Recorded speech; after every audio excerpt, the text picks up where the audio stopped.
നമസ്കാരം. സംസ്ഥാനത്ത് പടരുന്ന പകർച്ചപ്പനിയെ ചൊല്ലി നിയമസഭയിൽ ഭരണ പ്രതിപക്ഷാംഗങ്ങൾ തമ്മിൽ രൂക്ഷമായ വാഗ്വാദം നടന്നു. ആരോഗ്യവകുപ്പിന്റെ പ്രവർത്തനം തീർത്തും തൃപ്തികരമല്ലെന്നും കെടുകാര്യസ്ഥതയാണ് നിലനിൽക്കുന്നതെന്നും പ്രതിപക്ഷ അംഗമായ മുൻ മന്ത്രിയും MLA-യുമായ PA മുഹമ്മദ് റിയാസ് കുറ്റപ്പെടുത്തി. എന്നാൽ മുൻ സർക്കാരിന്റെ കാലത്ത് 10 വർഷത്തെ സോഷ്യൽ മീഡിയ റീൽസും നിർമ്മാണവും 5 വർഷത്തെ വീണമീട്ടലും മാത്രമാണ് ആരോഗ്യരംഗം നേരിട്ട പ്രധാന പ്രതിസന്ധികളെന്ന് ആരോഗ്യമന്ത്രി K. മുരളീധരൻ തിരിച്ചടിച്ചു. ഭരണമാറ്റം കൊണ്ടല്ല പകർച്ചവ്യാധികൾ ഉണ്ടാകുന്നതെന്ന ബോധ്യം പ്രതിപക്ഷത്തിനുണ്ടെന്ന് റിയാസ് ഇതിനോട് പ്രതികരിച്ചു.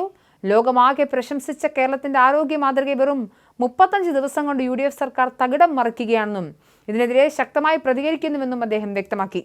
രണ്ടാം LDF സർക്കാർ അധികാരമേറ്റ ആദ്യ മാസങ്ങൾ കോവിഡിനെതിരെ ജനങ്ങളുടെ ജീവൻ രക്ഷിക്കാനുള്ള പോരാട്ടമാണ് നടത്തിയതെങ്കിൽ ഇപ്പോഴത്തെ UDF സർക്കാർ ചിലരുടെ മാനം രക്ഷിക്കാനാണ് ആദ്യ മാസം വിനിയോഗിക്കുന്നതെന്ന് റിയാസ് പരിഹസിച്ചു. നിപ, എബോല, ഷിഗല്ല, മലേറിയ തുടങ്ങിയ മാരക രോഗങ്ങൾ സംസ്ഥാനത്ത് സ്ഥിരീകരിക്കുന്ന സാഹചര്യത്തിൽ സർക്കാരിന്റെ ഭാഗത്തുനിന്നുണ്ടാകുന്ന വീഴ്ചകളെ മുൻ മുഖ്യമന്ത്രി പിണറായി വിജയനും മുഹമ്മദ് റിയാസും കടുത്ത ഭാഷയിൽ വിമർശിച്ചു. ഇതിന് കൃത്യമായ മറുപടി മുരളീധരൻ പറഞ്ഞിട്ടുണ്ട്. നിയമസഭയിൽ അദ്ദേഹം നടത്തിയ പ്രസംഗം ഇങ്ങനെയാണ്. അതുകൊണ്ട് ഇത് ഗൗരവമേറിയ വിഷയമാണ്. ഇത് ഗൗരവമേറിയ വിഷയമായി കണ്ടുകൊണ്ട് പകർച്ചവ്യാധി നിയന്ത്രിക്കുന്നതിൽ ഈ സർക്കാർ സമ്പൂർണ്ണമായി പരാജയപ്പെട്ടിരിക്കുകയാണ്. ഈ വിഷയം സഭാ നടപടികൾ നിർത്തിവെച്ച് ചർച്ച ചെയ്യണമെന്ന് ആവശ്യപ്പെടുകയാണ്. ബഹുമാനപ്പെട്ട മന്ത്രി സാർ, ഇവിടെ ഈ പറയുന്നത്ര യാതൊരു ഭീകരമായിട്ടുള്ള അന്തരീക്ഷവും കേരളത്തിലില്ല, ആരോഗ്യവകുപ്പിലും ഇല്ല.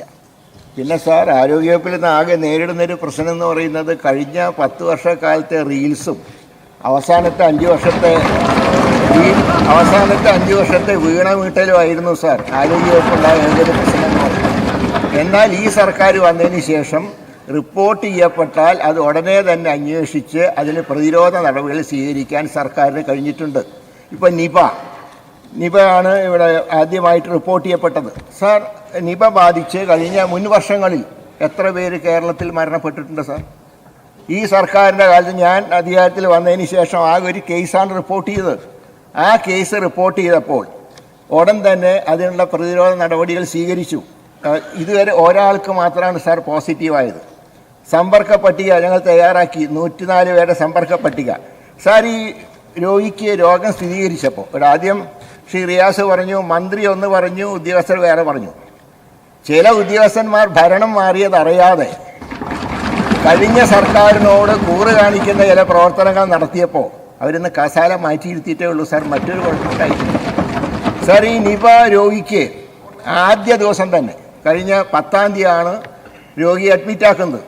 ആദ്യ ദിവസം തന്നെ ചികിത്സാ മരുന്നുകളായ മോണോക്ലോണൽ ആൻറ്റിബോഡി, അതും റിബ വീറിനും, ഈ 2 മരുന്നുകൾ അന്ന് തന്നെ കൊടുത്തു. പിന്നെയുള്ളത് ഇവിടെ ബഹുമാനപ്പെട്ട അംഗം പറഞ്ഞത് റെംഡിസിവിർ എന്ന മരുന്നാണ്. അത് സാർ, അങ്ങയുടെ ശ്രദ്ധയ്ക്ക് വേണ്ടി പറയുകയാണ്, അങ്ങ് മന്ത്രിയായ ആ മന്ത്രിസഭയുടെ കാലം തൊട്ട് ഈ മരുന്ന് വാങ്ങിച്ച് സ്റ്റോക്ക് ചെയ്തിട്ടില്ല സാർ. 24 മണിക്കൂറിനുള്ളിൽ 10-ാം തീയതി റിപ്പോർട്ട് ചെയ്തു. 24 മണിക്കൂറിനുള്ളിൽ ബഹറിൽ നിന്ന് ഡൽഹി വഴി ആ മരുന്ന് കണ്ണൂരെത്തിച്ച് അന്ന് രാത്രി തന്നെ രോഗിക്ക് ആദ്യ ഡോസ് കൊടുത്തു. ഇപ്പോൾ അദ്ദേഹം സത്യത്തിൽ ആ രോഗിയെ അവിടെ അഡ്മിറ്റ് ചെയ്യുമ്പോൾ 24 മണിക്കൂർ പോലും ആ രോഗി സർവൈവ് ചെയ്യില്ല എന്നായിരുന്നു ഡോക്ടർമാർ പറഞ്ഞത്. ഏതായാലും ഇതുവരെയായിട്ട് കുഴപ്പം കൂടാതെ അദ്ദേഹം വെന്റിലേറ്ററിലാണ്. പക്ഷേ സ്ഥിതി ഗുരുതരമാണ് എന്ന് ഞാൻ സമ്മതിക്കുന്നു. പക്ഷേ വരുന്ന ആ സന്ദർഭത്തിനേക്കാൾ സ്ഥിതി കുറച്ചുകൂടെ ഭേദപ്പെട്ടിട്ടുണ്ട് എന്നാണ് കിട്ടിയിട്ടുള്ള വിവരം. പക്ഷേ എന്ന് വിചാരിച്ച് അത് സീരിയസ് അല്ലാതെ ഞാൻ പറയുന്നില്ല. പക്ഷേ ആ ഒരു വ്യക്തിയിൽ മാത്രം ആ രോഗം ഒതുങ്ങി നിന്നു. അദ്ദേഹത്തിൻ്റെ കുടുംബത്തിൻ്റെ പരിശോധന നടത്തി. എല്ലാവരും ഏതാണ്ട് 69ഓളം ടെസ്റ്റ് നടത്തി, എല്ലാം നെഗറ്റീവാണ് സാർ. പിന്നെ എങ്ങനെയാണ് സാർ നിപ പടരുന്നതെന്ന് പറയുന്നത്?